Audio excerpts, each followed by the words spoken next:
Good afternoon, everybody. PDXRE Guide here. Please, if you have any questions, email me at pdxreguide.com. Today I want to talk about closing costs and what they are.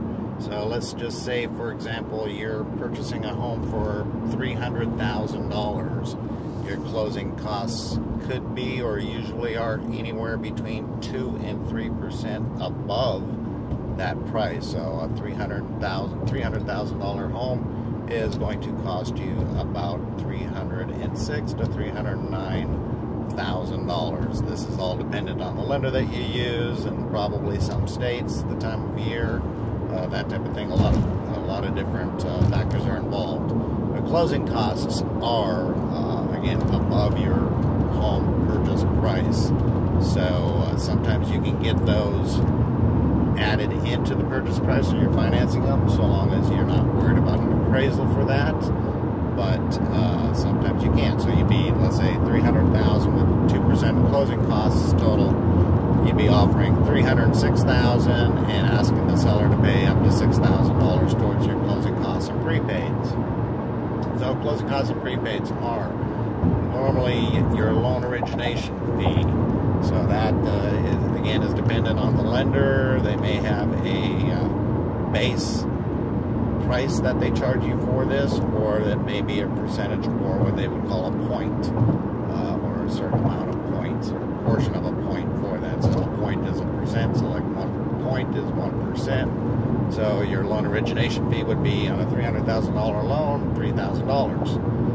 You also have title insurance. In the state of Oregon and Washington, you are paying for title insurance for the lender, and the seller is paying title insurance for you.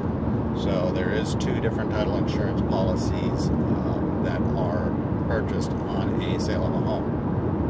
The other part of closing costs is going to be your prepaid taxes and your prepaid insurance. So taxes are usually due once a year. Sometimes you can split those up, but let's just say once a year. So at whatever time you're going to enjoy the home in that tax year is where you're going to be paying the seller back for what they've paid for already. And because anything less than 20% down is going to involve you paying your taxes and insurance in your mortgage statement, they're going to be collecting enough to make sure that you have whatever amount is covered, plus usually around 2 payments. So if you're paying somebody back for 6 months and then they're collecting 6 months in advance, they may collect 8 months in advance if taxes are due, let's say in November, and you're paying them in November.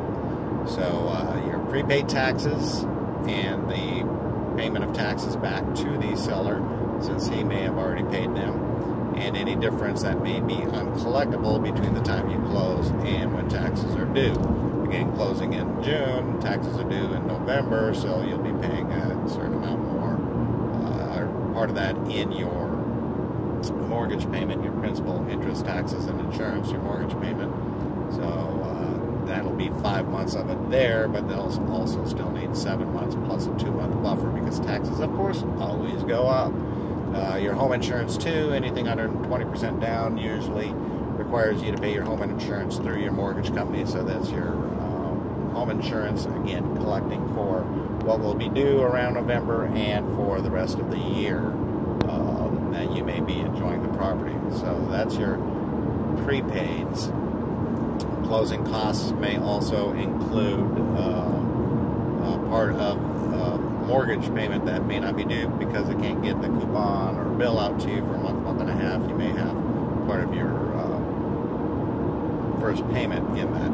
So that's your closing costs and prepaids. Again, they usually, at least what I've seen lately, are somewhere in between 2 and 3% of the purchase price. So again, $300,000 loan may be worth $306,000 to $309,000. That's above what you'd be bringing in on any kind of a down payment. So let's say again you're putting 3% down on a home, 5% down on a home for conventional.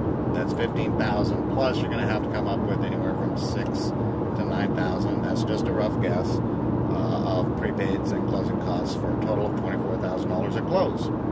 So yes, there is a little bit of cost above what it is. The bank, of course, needs to get paid for originating the loan for you. So closing costs and prepaids. Hopefully you learned something new today. If you have any questions, please feel free to email me at pdxreguy@gmail.com or pdxrealestateguy@gmail.com. That's PDX as in Portland. Hope to hear from you soon, and hope to keep on educating you a little bit on some of the different real estate related terms and situations. All right, have a good day.